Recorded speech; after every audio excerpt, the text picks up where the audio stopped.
Good morning from Panhandle Outdoors, America's only daily outdoor TV show.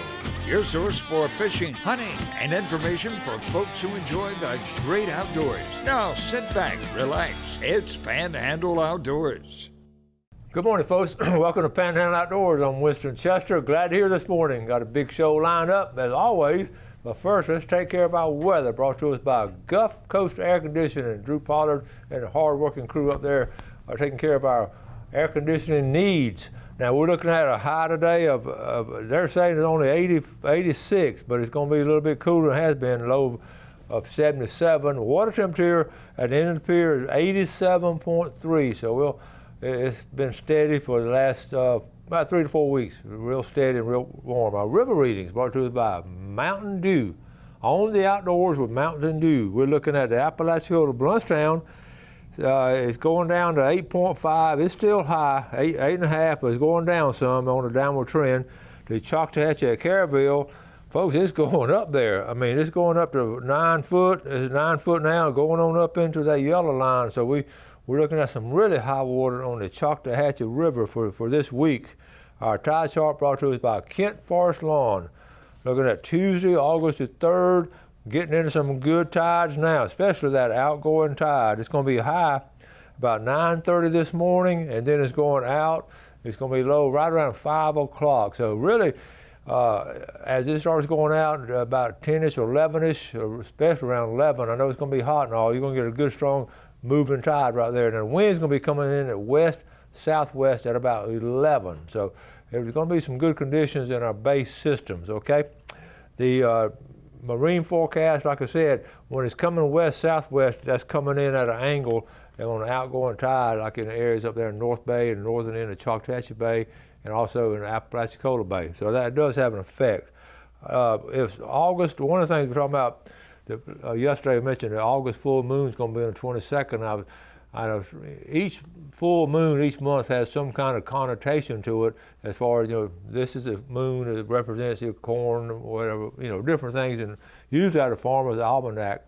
But I looked up last night, there's something in the back of my mind about the August full moon was something special, and it is because a lot of times it has to do with fishing. Well, they call, I didn't know this, the August full moon is called the Sturgeon Moon. That's right, the sturgeon. And I started reading about it, and I got curious, and it got the name sturgeon, which is a prehistoric fish. But they said the fishing villages in North America and all, in August, around the full moon of August, the sturgeon would just be all over the place. It's a freshwater fish, so all the fishing villages, they were able to spear and get a lot of sturgeon. So around the full moon, they would do it at night around the full moon of August. So now you know. And who knew? I never knew the full moon of August was a sturgeon full moon. All right, let's take a break. All the things you learn on Panhandle Outdoors. Take a break. We'll be right back. Okay, welcome back. So I'm expecting all of y'all to go after the sturgeon now in about 2 weeks on that full moon. Go there and see if y'all catch some sturgeon. Got to release them and all, but they're fun to catch. Okay, they really are. Now, we showed a video yesterday on that fishing trip that Bill Allen and Greg Frith and I took. We went out in the middle of West Bay. Turned around, looked, turned around and came back, and you saw it. But anyway, I found a radar shot. Several other people were out fishing or went out. Randy Sonoda was up at Deer Point Lake, and he posted a picture. This is exactly what was going on. Remember I told you in that drawing yesterday, that protrusion? At one time it was oblong, but this is what happened. Boom, it popped up. I didn't want to overdo what I was talking about, but that's exactly what happened. So Randy was at High Point Landing, and he decided not to go out. He was a little smart, of course. But he said 2 teenagers went out, but he was worried about them in that storm and all, but they made it back okay. But anyway, I'll keep talking about the weather and just keep your eyes out, especially this time of year. Now let's go to a couple of pictures here. This is Darren Wynn. He sent to Panama City fishing. You gotta love the tax man, but look at that shark bite right there. Okay, that's just a chunk coming out of that big tuna, big chunk. Harriet Taylor sent this. This is Raven Taylor.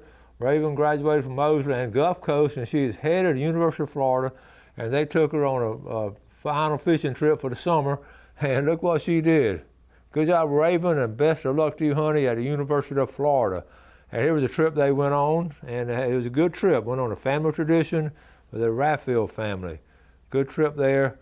And listen, Harriet, she did pretty good herself. Brian Connors helped her long enough to get the picture taken. So Harriet Taylor, former principal at Springfield Elementary School, and Harriet and Ken Taylor, good folks right there. We were talking about this time of year, different things blooming and all. And I've had banana trees off and on my whole life. I've never had bananas get this big. This is Buddy West right here on Beach Drive. But that is a good growth of bananas right there. I mean, that's a good size, and old Buddy takes care of them. So if you can, grow some good bananas and all, especially warm it's been this summer and humid, it's helped a lot. Okay, that's mainly what I want to talk about. That's all. I've got several other pictures. We'll get those later. One of the things I want to talk about, a lot of people have been posting about the grass, all the grass is in, and there's good points and bad points according to which side you're on. And so last night I wrote down, what's good about the grass on the beach and in the water, and what's bad about the grass on the beach and in the water. So here's, first of all, you got to understand it's food, and it's food to the fish, and fish are going to follow the food. And what I'm talking about is just natural. I wrote down, I didn't even find that many bad things. If you're a tourist, it's bad, especially if you got a 1 week vacation, you come to Panama City Beach and there's grass all over the place. Okay, I know that could be bad, and I hate that for them. But then I wrote down, it's a natural phenomenon, the grass coming in. Also, if you're out fishing and you get sort of tangled up and all in it, but that's not a bad deal, you sort of get around it. The big thing on the beach and all, it's not solid grass, from the Hathaway Bridge to Phillips Inlet. It's not solid grass over from State Park there. It's there are gaps in there. If you ever noticed it, you got gaps of clean water, clean beach, and then really heavy, and it comes in at different sections. I've studied it, especially down at Cape San Blas. I spent a lot of time there, and it come in really heavy at some spots. But what you do is just keep moving around until you find an open area, and then you do some surf fishing. So here's the good part. Here, all these are good parts. Here's who loves it. Okay. The fish love it. The turtles love it. The birds love it. The crabs love it. Why? All those little food particles and little fish are in there. Okay. Dolphin, the mahi, they thrive around it. The folks that run the dolphin, the porpoise, the dolphin tours and all, they love it because that's where a dolphin's going to hang around and eat there. So that's good. Also, the beach cleaning services, if you got a subcontract with the beach to clean the beach, you're going to love it because you got a pretty steady business right there. And whoever, if you just simply love nature and you walk or out snorkeling and all, you can see some grass and you see all kinds of little things in it. And I've done that snorkeling in St. Joe Bay. And so the grass is not a bad deal, but I talk about it because this time of year it's coming in all over the place. It started several weeks ago, back really in, we call it June grass, but July and early August is pretty thick in some areas, but and it's not all bad. Okay, so when you see grass, don't say, oh no, unless you just have a week's vacation here. Let's take a break. We'll be right back. Okay, welcome back. Let's add a couple of names to our pickle jar. And let's see, and it's never too late to send your name in. We've got the sweepstakes coming up soon. We may go from a summer sweepstakes to a fall sweepstakes, just according to how long it takes me to put the baskets together.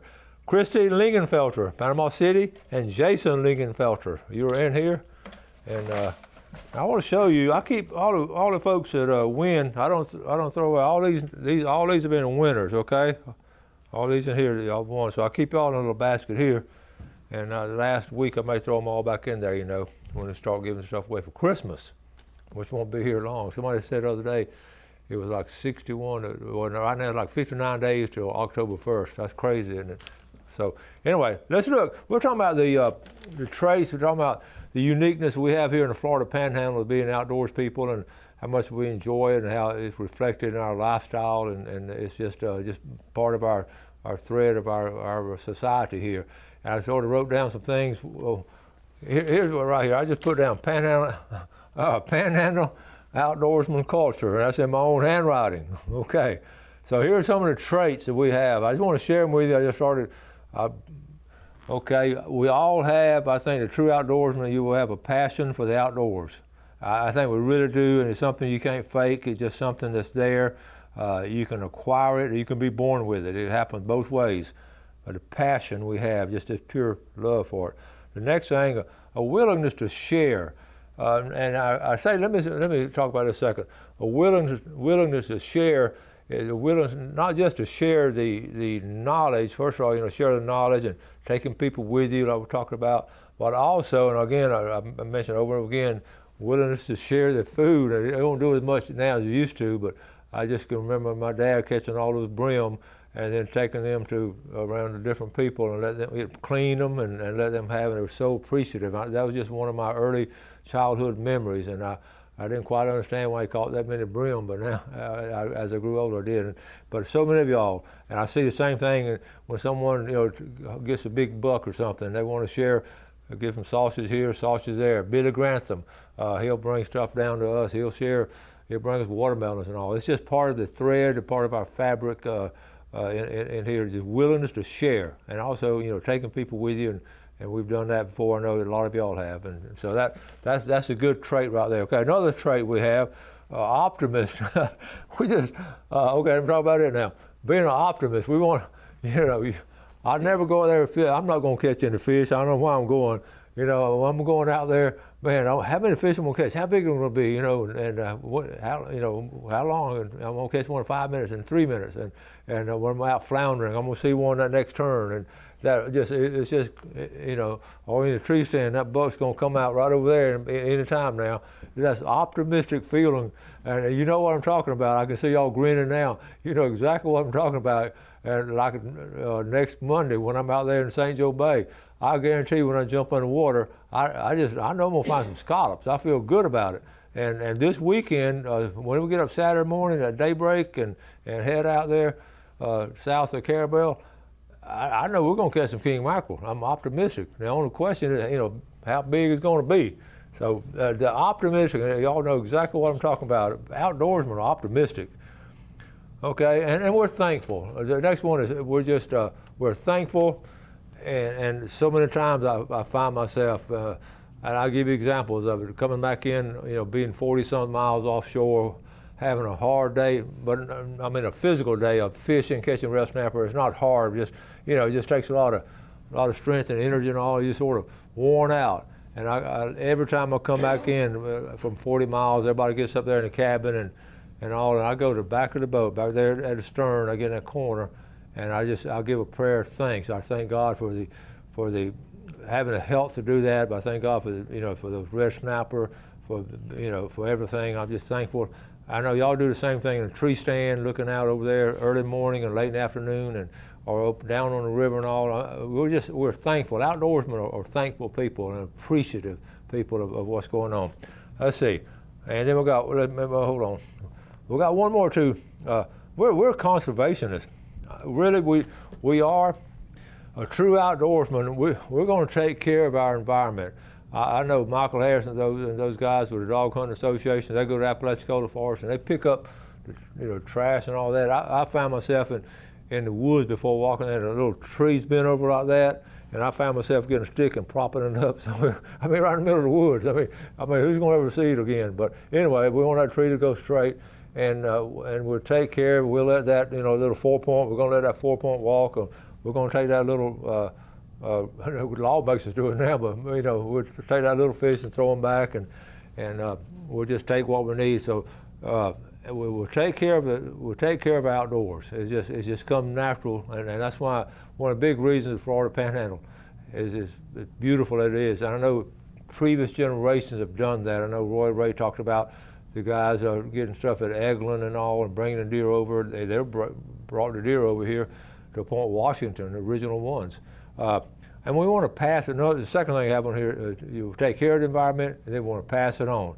And I know we, in an outdoor ed class, we taught that we still have it going on strong.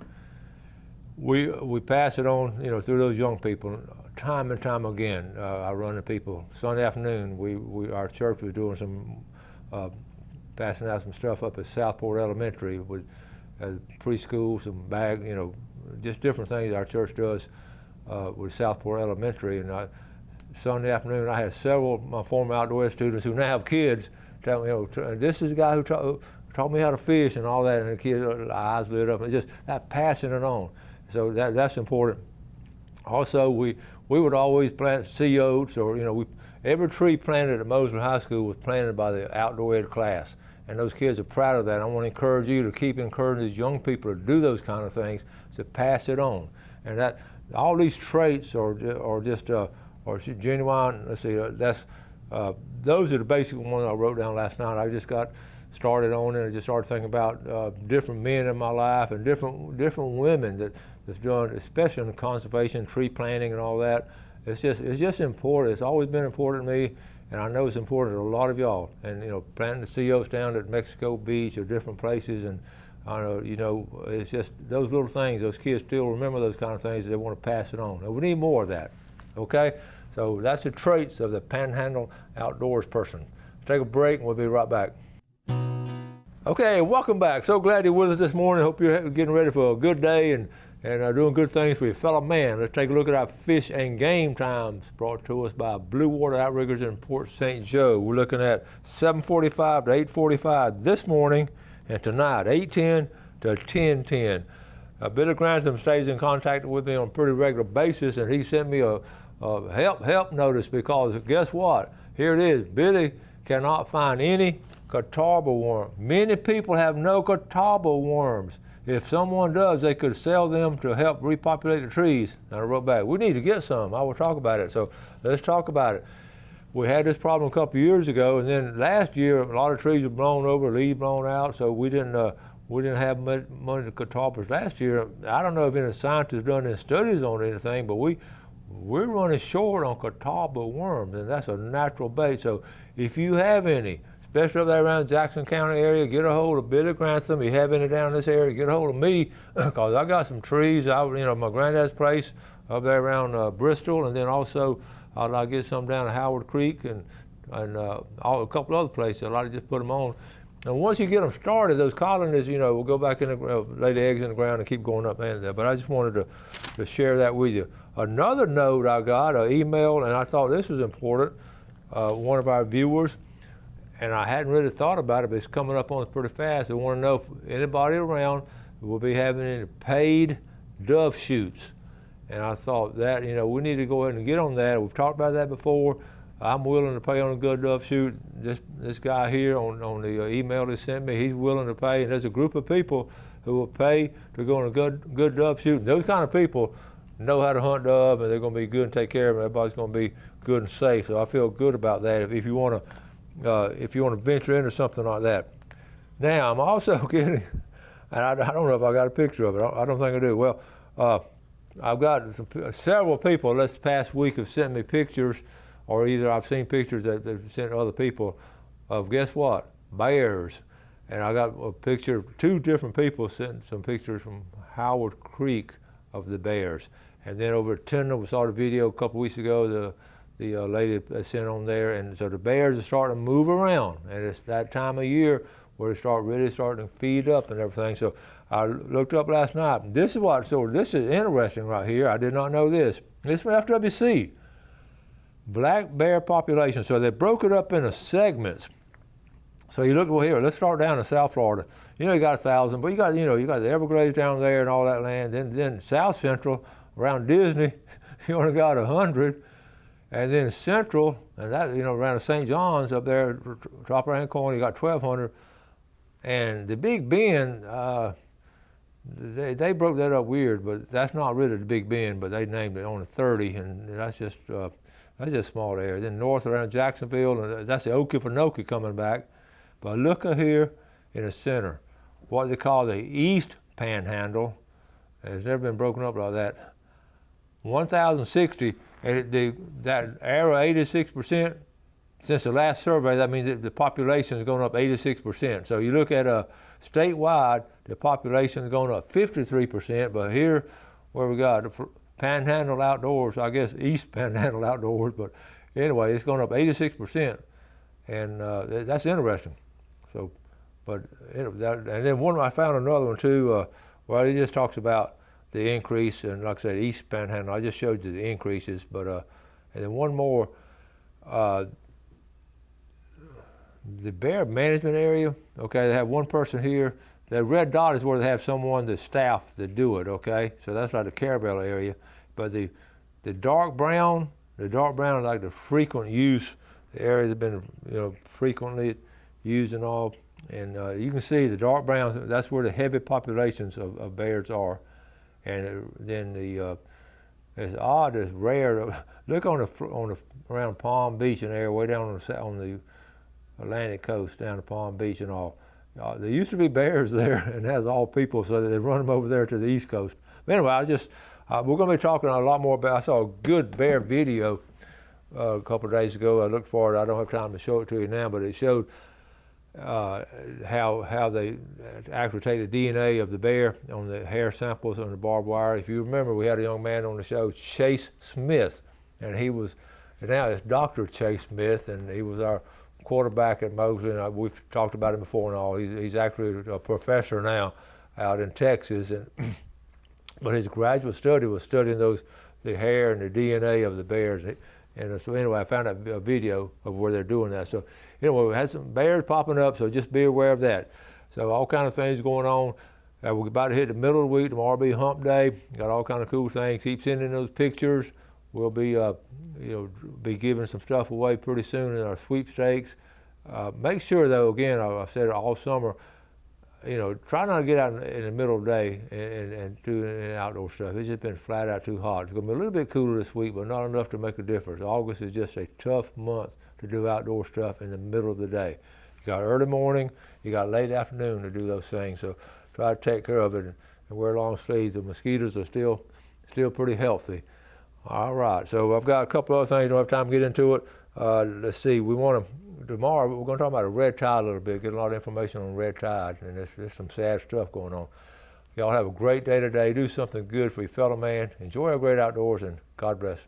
Thanks for watching America's only daily outdoor TV show, Panhandle Outdoors with Winston Chester, featuring hunting, fishing, and other activities and information to help you enjoy the great outdoors. Join us next time for Panhandle Outdoors.